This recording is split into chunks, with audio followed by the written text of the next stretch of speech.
So now let's look at some types of character arcs. The flat arc. This is where your protagonist has little or no growth, is already a hero at the start of the story, or is a force for change for the other characters. If you have any ideas of or can give examples of flat arcs, please share them in the chat box, and we'll look at some of those. So as I said, where the protagonist has little or no growth, but where they maybe bring about change in the other characters. This also applies to secondary characters. A lot of your secondary characters are not going to have a character arc. They're just there to support the main character in their transformational arc.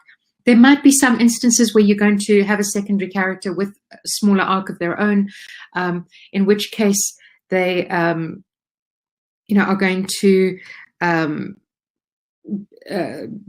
for the most part, your secondary characters are going to be quite flat.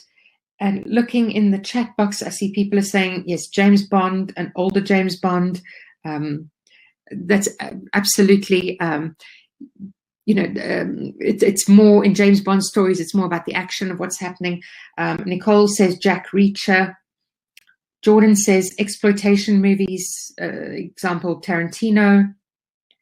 Mishi says, yes, this is a very good example. CSI, police procedurals are the perfect example of that.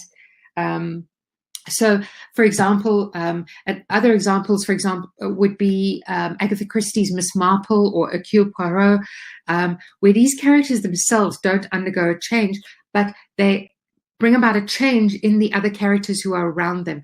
Particularly in, for example, a show like CSI, where the characters who are in every episode from season to season tend to, if they have they might have a small character arc that stretches over a season, but if essentially they remain the same people, they don't really change as people. However, they affect change within the secondary characters who appear week by week in each episode.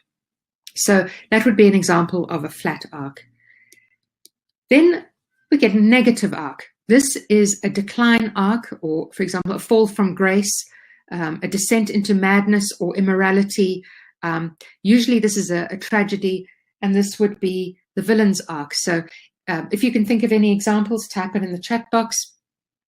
If you're using this as the villain's arc, this is often used as a contrast to the protagonist's arc.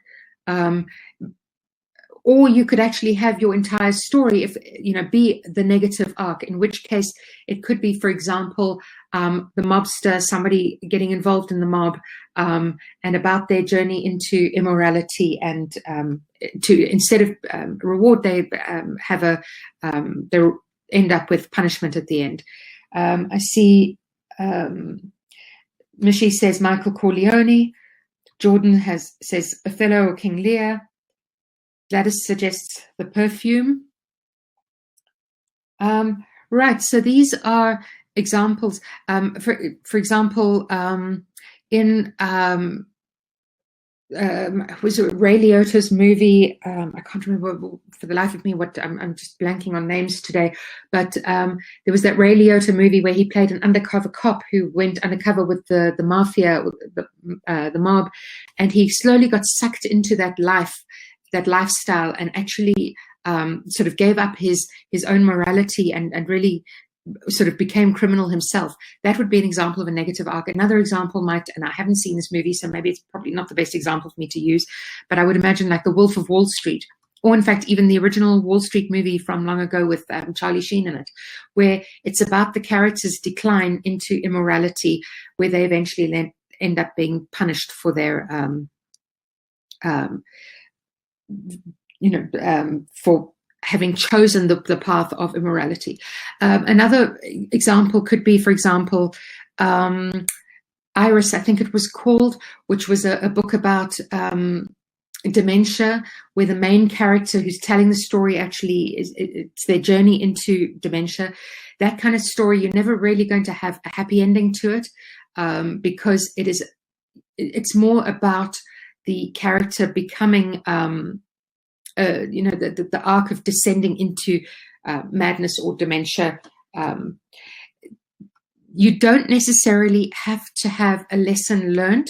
In this case, by the character, because, for example, in that instance where Iris lands up, for example, with Alzheimer's, she's not going to learn the lesson and suddenly wake up and go, I've had Alzheimer's and now I'm cured.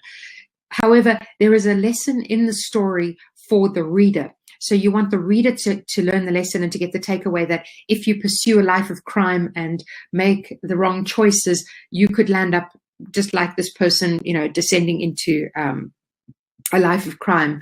So the lesson there is not for the character as much as it is for the reader. And then we have the positive arc. This is where the protagonist is forced to challenge their beliefs about themselves or the world, where they conquer their demons, or where they are changed in some way in a positive way. And I'm going to look further now at different ways that this positive arc can play out.